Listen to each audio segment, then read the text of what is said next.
ಎಲ್ರಿಗೂ ನಮಸ್ಕಾರ. Welcome to my YouTube channel. ನಾನು ನಿಮ್ಮ ಚೈತ್ರ. ಸೊ ಇವತ್ತಿನ ವಿಡಿಯೋದಲ್ಲಿ ಸೆರೆಲ್ಯಾಕ್ ಮಕ್ಕಳಿಗೆ ಒಳ್ಳೆಯದಾ ಇಲ್ವಾ ಅಂತ ನಾನು ಹೇಳ್ತೀನಿ. ಹೊಸ ತಾಯಂದ್ರಿಗೆ ಬೇಸಿಕಲಿ ಕಾಮನ್ ಆಗಿ ಫಸ್ಟ್ ಬರೋ ಕ್ವೆಶನ್ ಅಂದರೆ ಬೇಬಿಗೆ 6 ಮಂತ್ಸ್ ಆಯಿತು, ಸೊ ಸೆರೆಲ್ಯಾಕ್ ಸ್ಟಾರ್ಟ್ ಮಾಡ್ಬೋದಾ ಅಂತ. ಸೊ ಸೆರೆಲ್ಯಾಕಲ್ಲಿ ಏನೇನು ಬೆನಿಫಿಟ್ಸ್ ಇರುತ್ತೆ ಮತ್ತು ಫ್ರೆಶ್ಲಿ ಹೋಮ್ ಕುಕ್ಡ್ ಫುಡ್ಡಿಂದ ಏನೇನು ಬೆನಿಫಿಟ್ಸ್ ಇರುತ್ತೆ ಅಂತ ಈ ವಿಡಿಯೋದಲ್ಲಿ ನೋಡೋಣ. ಅದಾದಮೇಲೆ ನಿಮ್ಮ ಚಾಯ್ಸು, ನೀವು ಯಾವ ಫುಡ್ನ ಚೂಸ್ ಮಾಡ್ತೀರಾ ಅಂತ. First of all Cerelac highly processed ಆಗಿರುತ್ತೆ. ಸೊ ಅದರಲ್ಲಿ ಏನೇ ಇಂಗ್ರೀಡಿಯೆಂಟ್ಸ್ ಆಗಿರ್ಬೋದು, ಫುಡ್ ಗ್ರೇನ್ಸ್ ಹಾಕಿರ್ತಾರಲ್ವ, ಸೊ ಅದೆಲ್ಲ ಹೈ ಆಗಿ ಪ್ರೊಸೆಸ್ಡ್ ಆಗಿರುತ್ತೆ. ಸೊ ಆ ಥರ ಪೌಡರ್ ಫಾರ್ಮ್ ಮಾಡಬೇಕು ಅಂದರೆ ಪ್ರೊಸೆಸ್ ಮಾಡಬೇಕಾದ್ರೇ ಅದರಲ್ಲಿರೋ ನ್ಯೂಟ್ರಿಷಿಯನ್ಸ್ ಎಲ್ಲ ಡ್ಯಾಮೇಜ್ ಆಗಿರುತ್ತೆ. ಸೊ ನಿಮಗೆ ಲಾಸ್ಟಲ್ಲಿ ಏನು ಪ್ರಾಡಕ್ಟ್ ಸಿಗುತ್ತೆ ಅದರಲ್ಲಿ ಯಾವುದೇ ರೀತಿ ನ್ಯೂಟ್ರಿಷನ್ಸ್ ಉಳ್ಕೊಂಡಿರಲ್ಲ.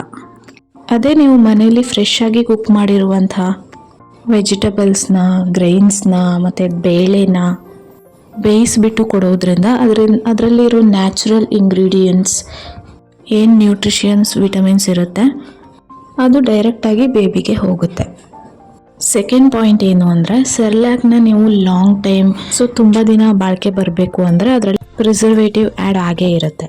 ಮತ್ತು ಕೆಲವು ಬ್ರ್ಯಾಂಡ್ಸ್ನಲ್ಲಿ ಶುಗರ್ ಕೂಡ ಆ್ಯಡ್ ಆಗಿರುತ್ತೆ ಮತ್ತು ತುಂಬ ಕೆಮಿಕಲ್ಸ್ ಕೂಡ ಆ್ಯಡೆಡ್ ಆಗಿರುತ್ತೆ.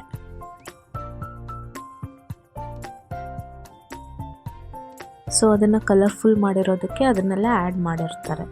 ಸೊ ಅದೇ ನೀವು ಫ್ರೆಶ್ ಆಗಿ ಮನೇಲೇ ಕುಕ್ ಮಾಡಿರೋ ಫುಡ್ ಆದರೆ ಅದರಲ್ಲೇನು ಪ್ರಿಸರ್ವೇಟಿವ್ಸ್ ಇರೋದಿಲ್ಲ, ನ್ಯಾಚುರಲ್ ಆಗಿರೋವಂಥದ್ದೇ ಎಲ್ಲ ಮಾಡಿರ್ತೀರ. ಸೊ ಅದೆಲ್ಲ ಹೆಲ್ದಿಯಾಗಿರುತ್ತೆ ಬೇಬಿಗೆ.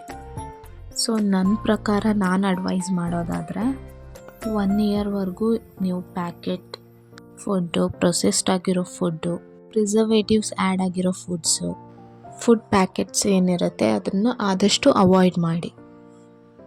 ಫ್ರೆಶ್ ಆಗಿ ಮನೇಲೇ ಕುಕ್ ಮಾಡಿರುವಂಥ ಫುಡ್ನ ನೀವು ಯೂಸ್ ಮಾಡಿದ್ರೆ ಅವರಿಗೆ ಡೈಜೆಷನ್ ಇಶ್ಯೂ ಆಗೋದು ಕಮ್ಮಿ ಆಗುತ್ತೆ.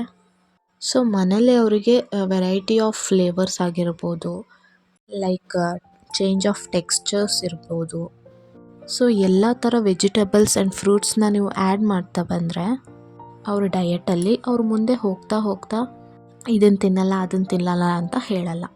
ಇವಾಗಿಂದನೇ ನೀವು ಅದನ್ನು ಅಭ್ಯಾಸ ಮಾಡಿ.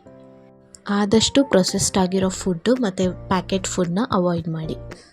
ಸೊ ಆ್ಯಡೆಡ್ ಶುಗರ್ ಫುಡ್ನಿಂದ ಏನೇನಾಗುತ್ತೆ ಅಂದರೆ ಸಕ್ಕರೆ ನಮ್ಮ ಮಕ್ಕಳ ಇಮ್ಯುನಿಟಿ ಪವರ್ನ ಕಡಿಮೆ ಮಾಡಿಬಿಡುತ್ತೆ, ರೋಗ ನಿರೋಧಕ ಶಕ್ತಿನ ಕುಗ್ಗಿಸ್ಬಿಡುತ್ತೆ. ಸೊ ಇದಾಗಿತ್ತು ಇವತ್ತಿನ ವಿಡಿಯೋ. ಈ ವಿಡಿಯೋ ನಿಮಗೆ ಇಷ್ಟ ಆದಲ್ಲಿ ಪ್ಲೀಸ್ ಲೈಕ್, ಶೇರ್, ಕಮೆಂಟ್ ಮಾಡಿ. ಆ್ಯಂಡ್ ಇನ್ನೂ ಯಾರೆಲ್ಲ ನನ್ನ ಚಾನಲ್ಗೆ ಸಬ್ಸ್ಕ್ರೈಬ್ ಮಾಡಿಲ್ಲ ಪ್ಲೀಸ್ ಸಬ್ಸ್ಕ್ರೈಬ್ ಮಾಡಿ.